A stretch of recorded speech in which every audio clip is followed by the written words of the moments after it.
बोलो जयकारा बोल मेरे श्री गुरु महाराज की जय। सभी गुरुमुख प्रेमियों से सप्रेम जय सच्चिदानंद।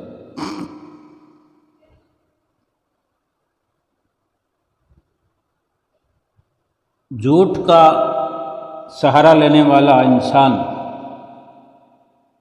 झूठ के सहारे चलने वाला जीव बेशक बाहर से प्रसन्न तो दिखाई देता है, भला चंगा दिखाई देता है, और झूठ बोलता है तो ऐसा लगता है कि जैसे वो सत्य बोल रहा हो। लेकिन एक बार कोई उस पर विश्वास कर ले या एक बार वो झूठ बोलकर किसी का विश्वास जीत ले, किसी को खुश कर ले, लेकिन दूसरी बार या फिर अधिक समय तक वो झूठ किसी के आगे चलता तो नहीं, लेकिन वो अपने स्वभाव को बनाए रखता है, तो भीतर ही भीतर वो अशांत, परेशान और कई प्रकार के कलेशों से घिरा हुआ रहता है। झूठ के सहारे जिसका भी जीवन हो, जो भी झूठ का सहारा लेता है, वो अपने भीतर अशांति और कलेश को नित्य प्रति बढ़ावा देता है। यानी स्वयं अपने ही हाथों अपने पैरों पर कुल्हाड़ी मारता है, कुल्हाड़ी चलाता है। ये अक्लमंदी का कार्य नहीं। और अगर कोई इसी के उलट सत्य का सहारा लेकर चलते हैं, सत्य पर विश्वास करते हैं और सत्य बोलते हैं, कई बार कुछ ऐसा वाक्य बोलना होता है जो सत्य बोलने पर, सत्य होने पर भी, वो वाक्य सच्चा होने पर भी सुनने वाला सुनकर विश्वास नहीं करता। ऐसे शब्द होते हैं सच्चाई से भरपूर, जो सुनने वाले को अच्छे नहीं लगते। वो अपने लिए सत्य से भरपूर शब्द जो हैं अपने लिए हानिकारक समझते हैं।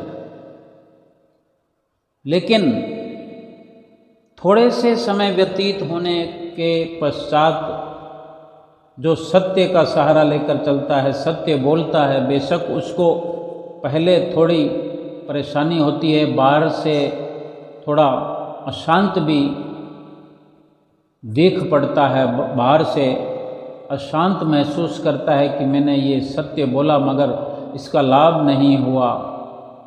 अगर यही सत्य मैं झूठ में बदल देता, इस प्रकार ये शब्द न बोलकर झूठ मूठ मन घड़त शब्दों का इस्तेमाल करता तो शायद इसका मुझे लाभ अभी तुरंत हो जाता। इस प्रकार विचलित जरूर होता है, लेकिन देखते ही देखते सत्य जो है अपना रंग दिखाता है और भरपूर खुशियां बिखेरता हुआ बाहर भी और भीतर भी। बाहर से जो अशांत दिख पड़ने वाला चेहरा है, वो शांति से भरपूर मुस्कान से भर जाता है और भीतर भी गहराई तक शांति भरपूर हो जाती है। यानी या जिसको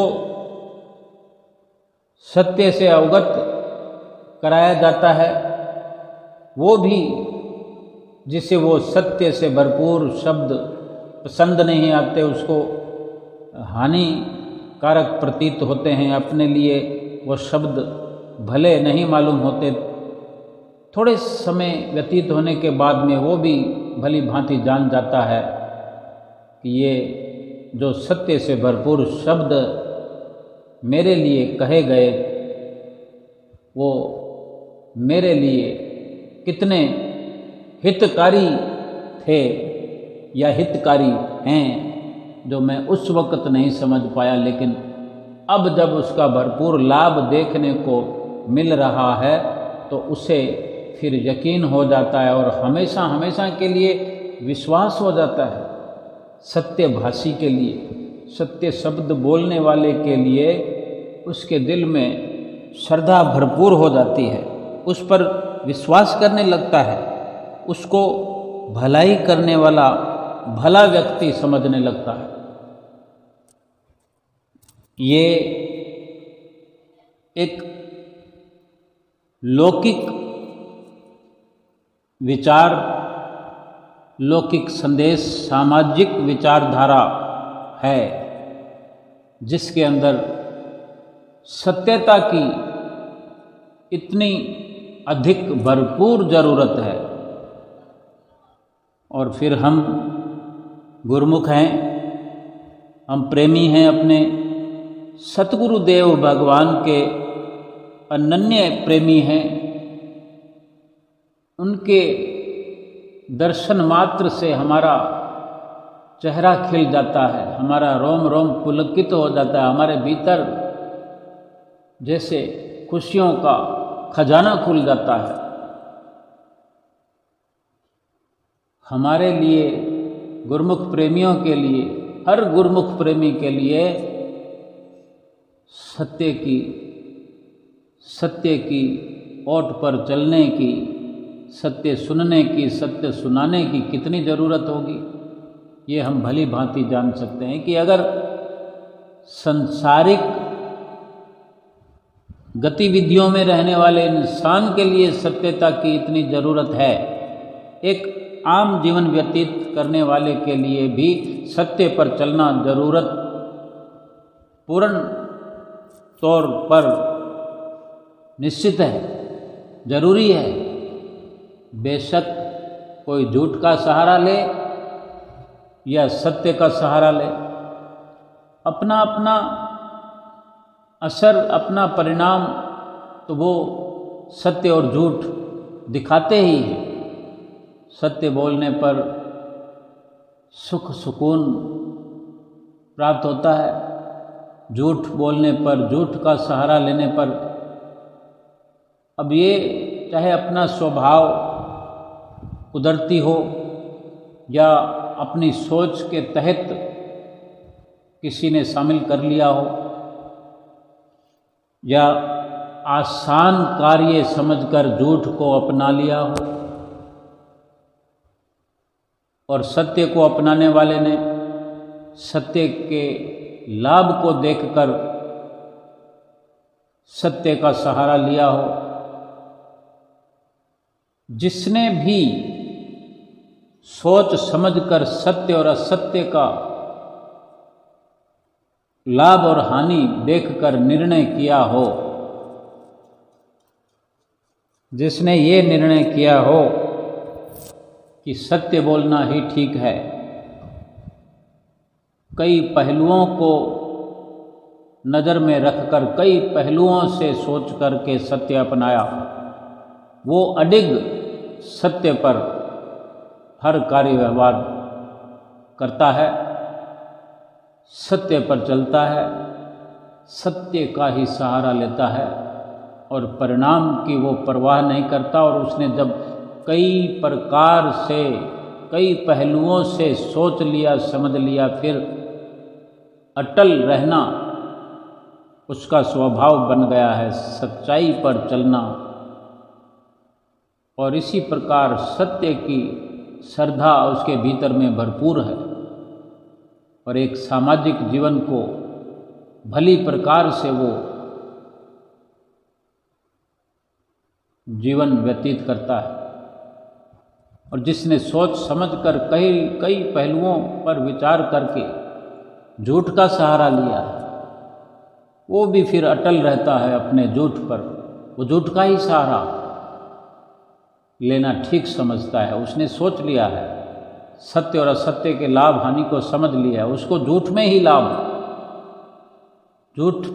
लाभ दिखाई देता है और वो झूठ बोलता रहता है। लेकिन जब एक समय ऐसा आ जाता है कि उसके सारे निर्णय, सारे पहलू झूठ पर जो उसने अपना रिसर्च किया, जब वो उसको उल्टे पड़ते हुए दिखाई देते हैं, फिर कितना पछतावा वो करता है, कितना धाड़े मार कर रोता है। क्योंकि झूठ पर चलने वालों के लिए एक वक्त ऐसा आता है कि इतने बड़े बड़े नुकसान, इतनी बड़ी हानियां हो जाती हैं उनके जीवन में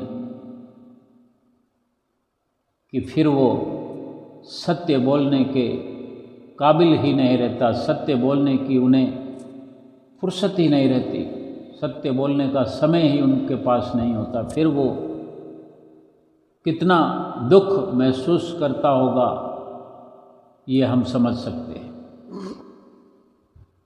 अगर हर किसी को पछतावा होने पर, पश्चाताप होने पर प्रायश्चित का अवसर मिल जाए, तब तो ठीक है कि अपना बचा हुआ समय, बचा हुआ वक्त, अपने बचे हुए विचारों से वो लाभान्वित हो सकता है। अगर अवसर ही ना मिले संभलने का,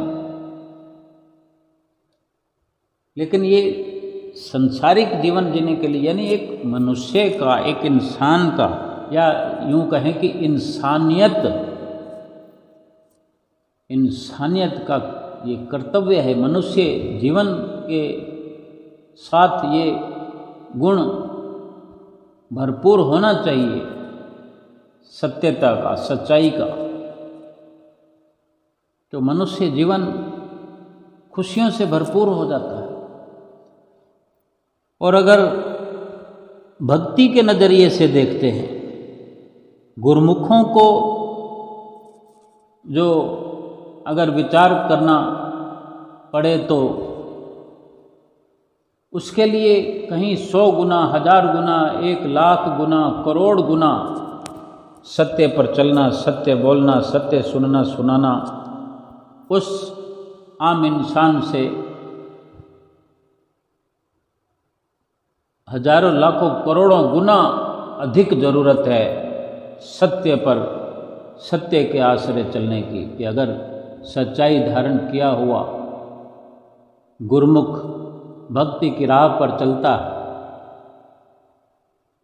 तो लगभग भक्ति का एक फ्रेम, एक ढांचा, एक नक्शा तो पहले से ही उसके भीतर और बाहर बना हुआ है, उसने बना लिया है। यानी जैसे घर बनाने, नया घर बनाने के लिए, मकान, बिल्डिंग, बंगला बनाने में जैसे पूरे घर में लाइट की फिटिंग की हुई है, सब जगह स्विच बोर्ड, प्लग वगैरह, सब वायरिंग सब कुछ लग चुका है, और लाइट का कनेक्शन लेना है तो हम समझ सकते हैं कितनी देर लगेगी। सब कुछ तैयारी करी पड़ी है। फिर अगर वो पावर हाउस में जाए और वहाँ पर फीस भर दे, वहाँ के ऑफिसर को खुश कर दे, तो कितना जल्दी घर में उजाला हो जाएगा। इसी प्रकार अगर कोई व्यवस्था नहीं है, अभी घर बना हुआ है लेकिन वायरिंग वगैरह, लाइट लगाने के लिए कोई तैयारी, बाहर भी कनेक्शन लेने के लिए वायर वगैरह कोई नहीं है, लाना पड़ेगा। मतलब इस प्रकार की जो उसकी गतिविधि है तो उसको कितने दिनों तक तैयारियां करनी पड़ेगी। ये एक छोटी सी बात।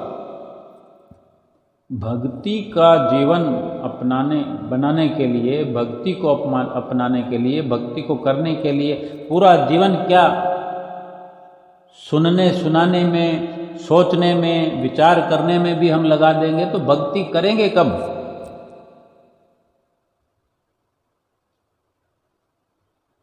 सुनते रहेंगे, जीवन भर सत्संग सुनते ही रहेंगे। नक्शा अगर पहले बना हुआ हो, एक इंसानियत, एक मनुष्य जीवन का बहुत बड़ा ये अपनी मानवता का बहुत बड़ा ये पहलू है कि वो सत्य वाला जीवन अपनाए। सत्य बचपन से जिसने अपना लिया, यानी ये स्कूल के अंदर पहले पहल की जो क्लासें होती हैं उसके भीतर में ये प्रश्न या लेख पढ़ने को मिलते हैं, सच्चे किस्से पढ़ने को मिलते हैं, सच्ची कहानियाँ, और संतों महापुरुषों के दोहे भी हैं। ये हमारे भारतवर्ष के अंदर, हिंदुस्तान में जो संतों महापुरुषों की ये सारी धरती संतों महापुरुषों से भरपूर रही है और आज भी है। जहाँ से जिस कोने से निकल जाएं, संतों महापुरुषों की झलक मिलती रहती है। संतों महापुरुषों के दर्शन दीदार हो ही जाते हैं। संतों की वाणियाँ सुनने को मिलती ही रहती है। और ये इतनी बड़ी व्यवस्था कि स्कूल के अंदर बचपन में ही, शुरुआती क्लासों में ही ये पढ़ने को मिलता है। जैसे दो है कि साच बरोबर तप नहीं, झूठ बरोबर पाप, जाके हृदय साच है ताके हृदय आप। हम अगर सारी क्लास पढ़ने के बाद, जितनी क्लासें पढ़ने के बाद सारी डिग्रियां हमने हासिल कर ली, हमने डॉक्टरी कर ली, डॉक्टर बन गए, इंजीनियर बन गए, कुछ और बन गए, कुछ और बन गए, टीचर बन गए, या हम बिजनेसमैन बन गए, लाखों करोड़ों कमाने वाले बन गए, लेकिन जहाँ से हम चले थे स्कूल के अंदर हमने ये पढ़ा था कि साच बरोबर तप नहीं, यानी सत्य के बराबर कोई तपस्या नहीं है। जिसने सच को अपने जीवन में अपना लिया, वो कोई प्रकार की भी अगर तपस्या, किसी भी तपस्या में अपने शरीर को नहीं तपाता, ज़रूरत ही नहीं है, क्योंकि उसने सत्य पर अपना जीवन आधारित कर लिया है। सत्य बोलता है, बेधड़क सत्य बोलता है, और सत्य सुनने की उम्मीद करता है हर किसी से, और झूठे संगत नहीं करता, झूठे कार्य नहीं करता, झूठों के साथ खड़ा नहीं रहता, झूठ को नहीं अपनाता। जिसने सत्य को अपना लिया, यानी साच बरोबर तप नहीं।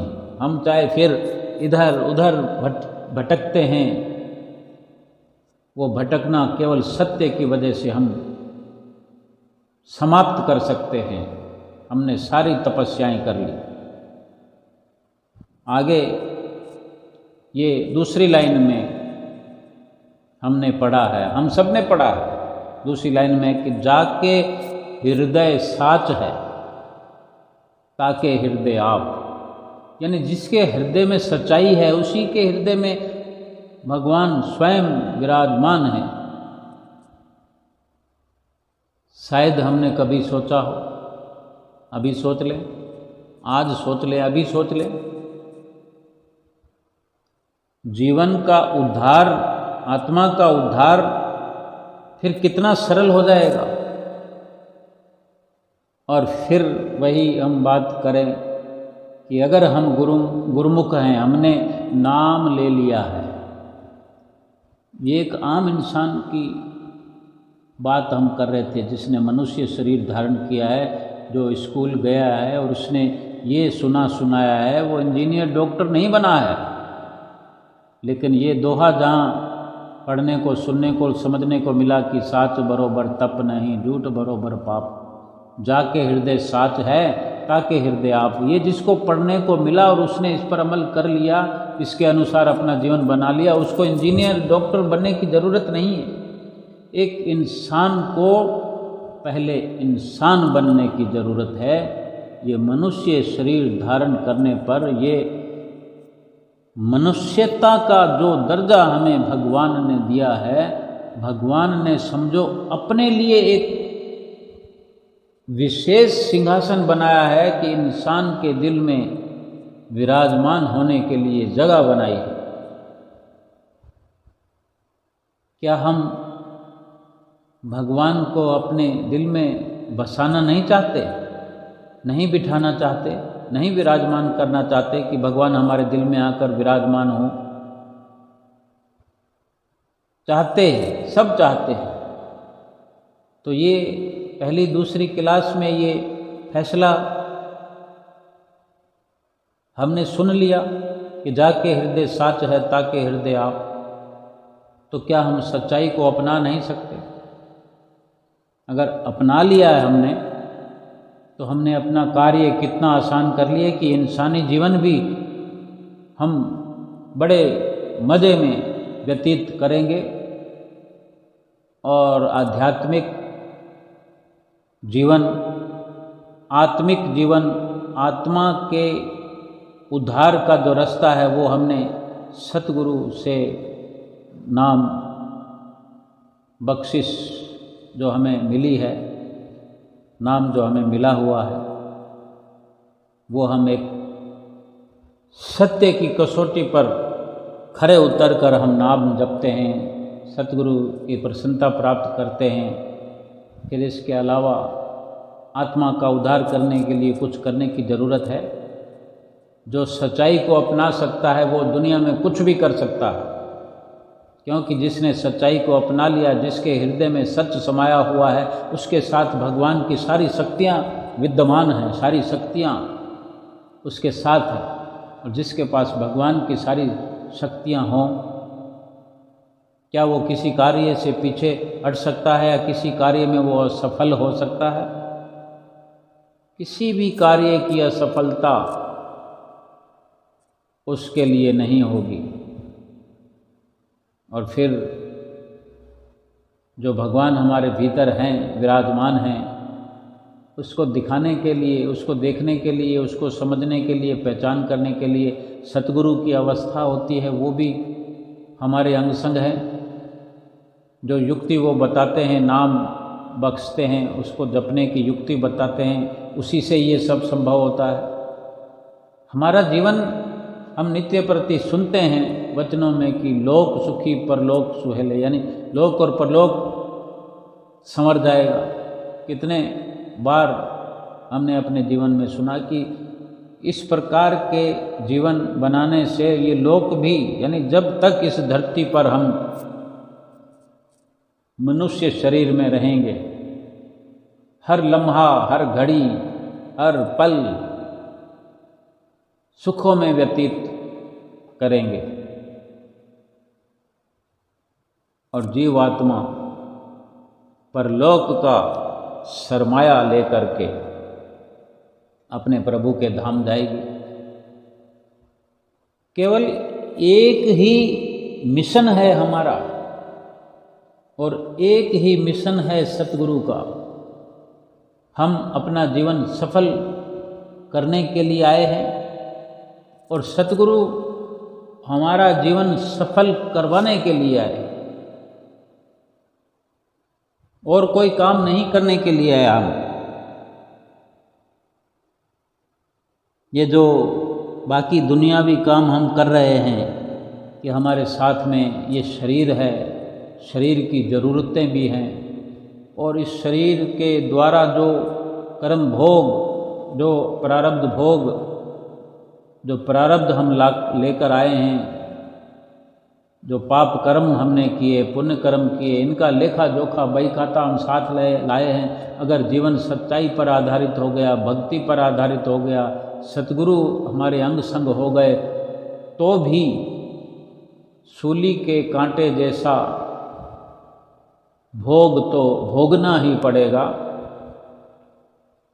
और इन सब के लिए संसार में रहकर कुछ कार्य व्यवहार, काम धंधा, व्यवहार में उठना बैठना, लेन देन करना, थोड़ा रुपया पैसा कमाना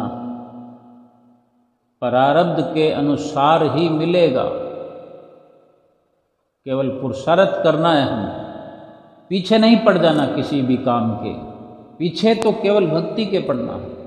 और भक्ति को भी अगर आसान बनाना है तो यही तरीका है कि हमारी शुरुआत सत्यता से हो। सत्यता से की हुई शुरुआत, सत्यता का नक्शा, यानी भजन भक्ति को करने के लिए अगर सत्य पर आधारित हमारा जीवन है तो हमने समझो भक्ति का एक पूरा नक्शा हमने पहले ही बना लिया है। और फिर सतगुरु की चरण शरण मिल गई, सतगुरु से नाम की बख्शिश मिल गई। हम सत्य पर आधारित होकर अगर भगवान का नाम भजन सुमरन हम करते हैं, नित्य नियमों की पालना करते हैं, देखते ही देखते असर होने लगता है। लाभ चारों ओर से, दसों दिशाओं से भरपूर होने लगता है। क्यों? कि हमने हर वस्तु को संसार में रहते हुए सत्यता की कसौटी पर परखने की कोशिश की है लगातार, कि ये सत्य है कि असत्य है, इसमें कैसा लाभ है, कैसी हानि है। हमारी जो ये सत्यता है ये भरपूर हमें लाभान्वित करती है। और गुरुमुख का तो पहला कर्तव्य ही यही है, क्योंकि गुरुमुख को इस लक्ष्य की समझ है, परख है कि जीवात्मा का उद्धार करने के लिए मनुष्य जीवन मिला है। एक होड़ लगी रहे कि हमने संसार में ये बनना है, ये बनना है, ये बनना है, ये बनना है, तो फिर वो जो भक्ति का मार्ग है उसको कैसे अपनाएंगे। प्रारब्ध में ये भी शामिल है कि मुझे डॉक्टर बनना है, इंजीनियर बनना है, सीए बनना है, और टीचर बनना है, या कोई बिजनेसमैन बनना है, या कहीं किसी भी प्राइवेट जॉब को करना है, कोई कारीगर बनना है किसी भी चीज़ का, तो वो अवसर मिलेगा ही, कुदरत वो अवसर देती है। और प्रारब्ध के अनुसार ही बना जाता है। हर कोई समझता है कि मैं डॉक्टर बन जाऊं, तो हर कोई बन थोड़ी जाता है। हम लाइन से चले जाएं, गली में, मोहल्ले में, एक कॉर्नर से दूसरे कॉर्नर तक जाएं, 100 मकान है एक ही लाइन में, तो कितने डॉक्टर होते हैं उसमें, या कितने इंजीनियर होते हैं उसमें। कोई एक ऐसा मोहल्ला हो जो डॉक्टर कॉलोनी है, वो अलग बात है। हम एक मोहल्ले का, एक कॉलोनी का, एक शहर का विश्लेषण कर लें। एक शहर में अगर 10 लाख आबादी है तो क्या वहाँ पर 2 लाख डॉक्टर होंगे, या 2 लाख इंजीनियर होंगे, या 2 लाख सीए होंगे, या 2 लाख बिजनेसमैन होंगे? चंद होते हैं, चंद। लेकिन कामना तो सभी करते हैं, अच्छी पदवी की कामना सभी करते हैं, लेकिन प्रारब्ध के अनुसार ही संभव होता है। इस बात को समझना, अपने प्रारब्ध पर हल्की नज़र भी होनी चाहिए कि ये केवल पुरुषार्थ करना हमारा फर्ज है। जिस प्रकार प्रारब्ध हमें एक राह दिखाता है, वो दिखाई देना चाहिए। और जो कुछ भी हम बन गए हैं, डॉक्टर बन गए हैं, बहुत अच्छी बात है। डॉक्टर के बिना काम नहीं चलता, इंजीनियर के बिना काम नहीं चलता, बिजनेसमैन के बिना काम नहीं चलता, दुकानदार के बिना काम नहीं चलता। और दुकानदारी में भी हर प्रकार की दुकानदारियों के बिना काम नहीं चलता। कपड़े वाली दुकान होनी चाहिए, जूतों वाली दुकान होनी चाहिए, और ग्रोसरी, ये किराना, मर्चेंट वगैरह, ये लाइट की दुकान, पानी की दुकान, पाइप फिटिंग की दुकान, कबाड़ी की भी दुकान होनी चाहिए,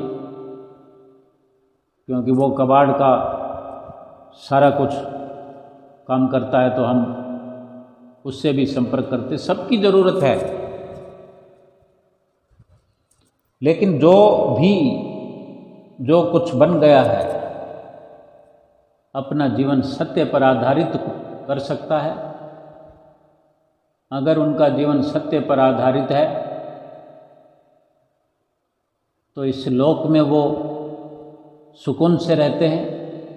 उन्हें अगर आत्मा का उद्धार करने की ज़रूरत है, इस क्षेत्र में वो अपने आप को दौड़ाते हैं, पीछे पड़ते हैं। अगर भजन भक्ति के पीछे कोई भी पड़ता है, बड़े से बड़ा डॉक्टर, इंजीनियर और बड़े बड़े डिग्रियों वाले और भी कई प्रकार के आजकल डिग्रियां होती हैं, वो अगर भक्ति के पीछे पड़ें, ज़्यादा दम खम लगाएं, तो फिर क्या वो दुनिया के अंदर कहीं पीछे रह जाएंगे? बड़े बड़े राजा महाराजाओं ने अपने राजपाट त्याग दिए, तो फिर क्या वो गरीब हो गए? चाह कर भी वो गरीब हो नहीं सके। बड़े बड़े राजा महाराजाओं ने जंगलों में जाना चाहा, लेकिन एक नियति ने, प्रारब्ध ने, तकदीर ने उनके कदम बांध लिए कि ये राज्य तुम्हीं को संभालना है। अगर तुम्हें भजन भक्ति करना है तो तुम भजन भक्ति यहीं पर रहकर भी कर सकते हो। भगवान का समझ लो, सब कुछ छोड़ कर जाना है तो तुम छोड़ दो, भगवान के सहारे छोड़ दो, भगवान के बनकर इस कार्य व्यवहार को किया जा सकता है। और उन्होंने किया। वो राजा भी कहलाए और भक्त भी कहलाए, संत भी कहलाए। कितना प्रफुल्लित होने वाला ये कार्य है भजन भक्ति का। भक्ति प्राप्त करने का, सत्यता पर चलने का जो सुझाव है भक्ति प्राप्त करने के लिए, उसका आनंद अनूठा है, निराला है। क्योंकि कोई लाग लपेट नहीं, कोई बनावट नहीं, जो कुछ जैसा भी है, कुछ भी छुपना छुपाना नहीं। क्योंकि सतगुरु जो हैं वो अंतर्यामी हैं। हम गुरुमुख भली भांति ये जानते हैं कि हमारे श्री गुरु महाराज जी अंतर्यामी हैं, भगवान हैं, उनसे कुछ छुपता नहीं है। तो फिर क्यों छुपाने की कोशिश करें? अपने भीतर में एक संदेश हमें मिलता है कि झूठ मत बोलना, हम सब जानते हैं। लेकिन इसको हम चाहे सुने या अनसुना कर दें, ये हमारी सोच पर निर्भर करता है। अगर हम सुन कर के अमल करते हैं कि जब सब कुछ मेरे सतगुरु जानते हैं, तो फिर छुपाने की क्या ज़रूरत है? अपने सतगुरु से कुछ छुपाना नहीं चाहिए। अगर बाहर नहीं बोलने की ताकत है, किसी के सामने कुछ नहीं बताने की भी ताकत है, तो अपने भीतर अपने सतगुरु से फरियादें करें, सुमरन करते हुए सतगुरु से बातें करें। और फरमान भी इस प्रकार का कि वचन है, गुरु से कुछ न दुराइए, गुरु से झूठ न बोल, गुरु से कछु न दुराइए, गुरु से झूठ न बोल, बुरी भली खोटी खरी, गुरु आगे सब खोल। गुरु के आगे झूठ को नहीं दोहराना, झूठ नहीं बोलना। जो भी है, भली है, बुरी है, खोटी है, खरी है, जो भी बात है अपने सतगुरु के सामने खोल कर रख दे, इतनी प्रसन्नता होगी।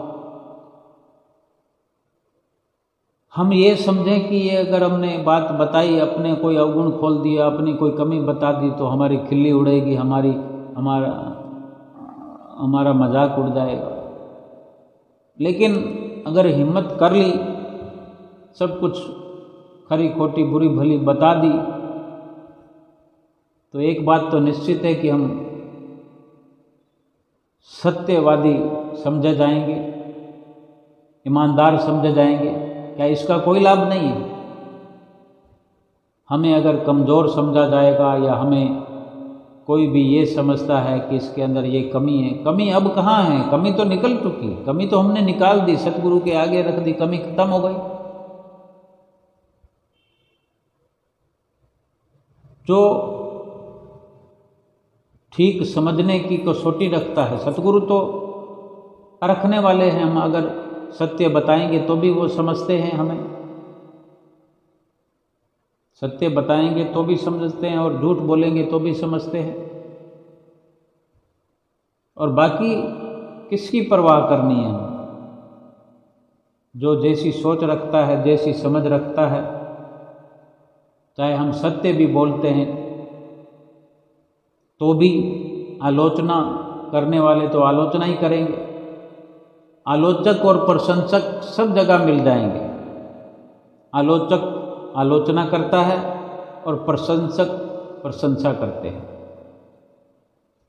और हम इन दोनों को नज़रअंदाज करके हम अपनी सच्चाई वाली सोच पर आधारित अपना जीवन व्यतीत करें।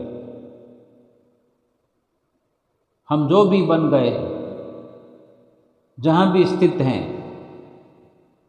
हम अपनी ईमानदारी वाला जीवन शुरुआत करके ईमानदारी वाला जीवन व्यतीत करें। डॉक्टर बने हैं, डॉक्टर वाला कर्तव्य निभाएं। क्या डॉक्टर को तनख्वाह कम मिलती है, कमाई कम है? कितने उसके पास ऑप्शन हैं कि जहाँ उनकी एक मुश्त ड्यूटी होती है, वहाँ सैलरी मिलती है, उसके अलावा अपने घर में भी उनके पास कमाई का साधन होता है। लेकिन वो अगर होड़ न करें किसी से कि उसने इतना कमाया तो मैं पीछे क्यों रहूं, तो हर संभव प्रयास यही करके वो किसी होड़ में शामिल होकर किसी से आगे निकलने की कोशिश करेंगे और उपकार का रास्ता छोड़ देंगे, अपकार करने लगेंगे, भलाई का रास्ता छोड़कर पाप कमाने लगेंगे। फिर भक्ति को हासिल नहीं कर सकते। एक वो इंसानियत का जिसने कदम पीछे कर लिया, इंसानियत से जो डगमगा गया, वो भजन भक्ति के लिए तो फिर बहुत मुश्किल हो जाएगी। फिर तो हिसाब किताब का कार्य चल पड़ा, अपनी मर्जी का कार्य चल पड़ा कि ये होना चाहिए, ये तो चाहिए ही चाहिए। लेकिन मिल तो प्रारब्ध से रहा है। अगर प्रारब्ध से ही मिलना है, ये बात समझ में आ जाए तो फिर झूठ बोलने की ज़रूरत नहीं, ठगी करने की ज़रूरत नहीं, बुराई करने की ज़रूरत नहीं। लेकिन सब्र करने की ज़रूरत है कि अगर सब्र किया जाए तो वही का वही धन जो हम झूठ बोलकर, ठगी करके या बुराई करके जो धन कमा रहे हैं, वही का वही धन हमें ईमानदारी से भी मिलेगा, उतने का उतना मिलेगा, बल्कि उससे कुछ ज़्यादा मिलेगा, क्योंकि मिलना तो प्रारब्ध से है। और हम ये सोचते हैं कि हमने ये इस प्रकार कर लिया, ये कार्य ऐसे कर दिया तो हम ज़्यादा कमा रहे हैं। तो इस प्रकार के कयास, इस प्रकार की कोशिशें तो उसी पैसे वाले के मिलते जुलते, यानी ये एक अगर डॉक्टर की सोच है तो बहुत सारे डॉक्टर हैं, तो क्या सब कमा पाते हैं अपनी मर्जी जैसा? कोशिश तो सभी कर रहे होते हैं, सभी सारा दिन यही सोचते रहते हैं कि कैसे मैं कमाऊं, कैसे प्रयास करूं, लेकिन कमा तो नहीं पाते। फिर वहीं आ जाते हैं किस्मत पर, प्रारब्ध पर। तो यहीं से शुरुआत करें कि प्रारब्ध से ही मिलना है तो हमें ठगियां करने की क्या ज़रूरत है, झूठ बोलने की क्या ज़रूरत है, बुराई का रास्ता अपनाने की क्या ज़रूरत है। सच्चाई पर आधारित एक एक इंसान से इतनी दुआओं का खजाना मिलता है सत्य बोलने पर, भलाई के कार्य करने से। भले ही थोड़ी थोड़ी देर अशांत सा मुरझाया हुआ चेहरा हो जाता है भलाई करने वाले का, लेकिन प्रभु परमेश्वर तो सबको देख रहा है। और जिसने भक्ति का रास्ता अपना लिया है, जो गुरमुख है, उसको तो सतगुरु परमात्मा जो हमारे साथ अंग संग हैं, क्या वो देखते नहीं हैं? जो अंतर्यामी है, जो हमारे घट में भीतर विराजमान हैं। हम स्वयं कहते भी हैं मेरे सतगुरु तो मेरे भीतर में विराजमान हैं। क्या वो फिर देखते नहीं हैं? उनको क्या हम दिखाना चाहते हैं कि हम भलाई का रास्ता छोड़कर बुराई का रास्ता अपना लिया है, सत्य को छोड़कर के हमने झूठ अपना लिया है, फिर प्रसन्नता मिल जाएगी। ऐसे ही और पद हैं, बिजनेसमैन हैं, बड़े बड़े अधिकारी हैं, सबके लिए ये आवश्यक है कि पहला कार्य अपने सतगुरु की प्रसन्नता का होना चाहिए।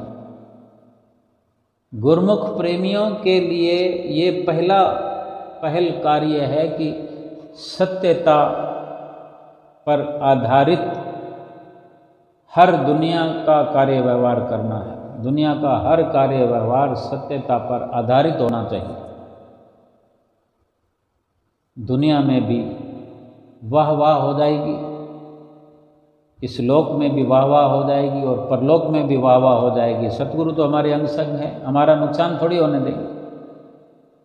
हम करके देखेंगे, दुनिया को न देखें, झूठ बोलने वालों को न देखें, छल कपट ठगी करने वालों को ना देखें, उनके साथ दौड़ न लगाएं। सत्य बोलने वालों को देखें।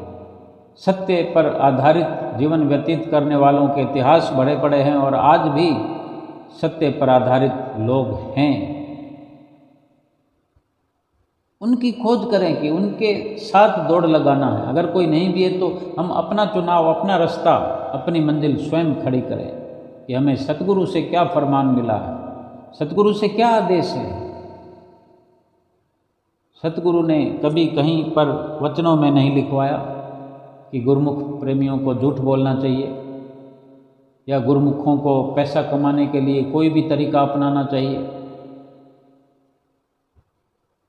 हमारे श्री परमहंसों ने, श्री गुरु महाराज जी ने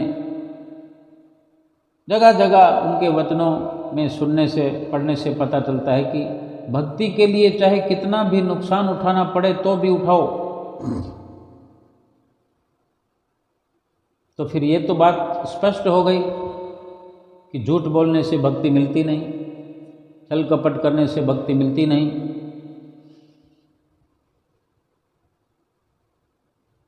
और जिसने सत्य पर आधारित अपना जीवन बना लिया, सतगुरु की प्रसन्नता को पा लिया, सतगुरु को अपना बना लिया, गुरु के वचनों में अपने जीवन को ढाल लिया, सतगुरु को अपने हृदय में विराजमान करके साथ लेकर सत्य पथ पर चलने से अपना भी कल्याण होता है और साथ में और भी लाखों करोड़ों का कल्याण होता है। क्योंकि जो भी हमारे संपर्क में आएगा, हमारे घर परिवार के लोग हमारे संपर्क में रहेंगे, उनमें वही गुण विद्यमान हो गए, फिर उनके जो संपर्क में आएंगे, फिर उनके जो संपर्क में आएंगे। हमने जो मुहिम चलाई है अपने लिए, लेकिन हमारे संपर्क में आने वाले तो हमारी बिना कोशिश के ही वो उस रास्ते पर चल पड़ेंगे। सतगुरु ने जो मुहिम चलाई है, जो भी सतगुरु की शरण में पहुंचते हैं, सतगुरु के वचनों पर अमल करते हैं, फिर उनकी सोच, उनका व्यवहार सत्यता पर आधारित हो जाता है।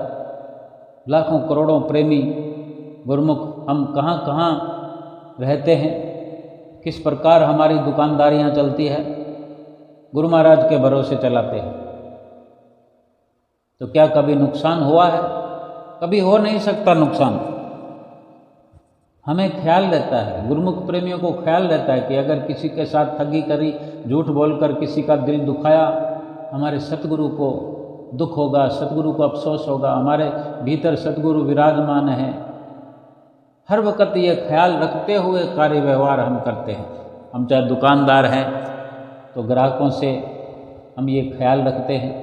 ये गुरुमुख का पहला अंग है। इसलिए हम सच्चाई की ओर, सत्य की ओर पग बढ़ाते चलें। आगे जितनी भी बाधाएं आएंगी, उलझनें आएंगी, सब की सब, इतनी बड़ी बड़ी बाधाएं गुरुमुखों के जीवन में आती है, हम सब जानते हैं। गुरुमुख प्रेमी जितनी भी बाधाएं आती हैं आएंगी, वो सब की सब जैसे धुएं का पहाड़ नहीं होता। कहीं आग लग जाती है तो वो एक बार धुएं का गुबार निकलता है, आसमान में धुआं छा जाता है, लेकिन क्या वो धुआं फिर हमेशा के लिए खड़ा रहता है? देखते ही देखते वो धुएं के बादल छट जाते हैं। वो धुएं का पहाड़ बना हुआ देखते ही देखते थोड़ी देर में काफूर हो जाता है। तो ऐसे ही हमारे जीवन में भी मुश्किलें आती हैं, परेशानियां आती हैं, धुएं के बादल की तरह छटते हुए देर नहीं लगती। सतगुरु हमारे अंग संग है, वही संभालेंगे। जब हम उनका कहना मान रहे हैं तो हमारा ख्याल वही रखेंगे। हमें केवल यही चिंता होनी चाहिए, चिंतन होना चाहिए कि हम सुधार करने आए हैं, उद्धार करने आए आत्मा का, बिगाड़ करने नहीं आए, अपने आप को बिगाड़ने के लिए नहीं आए इस मनुष्य जीवन में। यही मौका है, यही वेला है सतगुरु की शिक्षा को भली भांति भीतर में धारण करते हुए, अमल करते हुए अमली जीवन बनाना है और जीवन को सफल बनाना है। बोलो जयकारा बोल मेरे श्री गुरु महाराज की जय।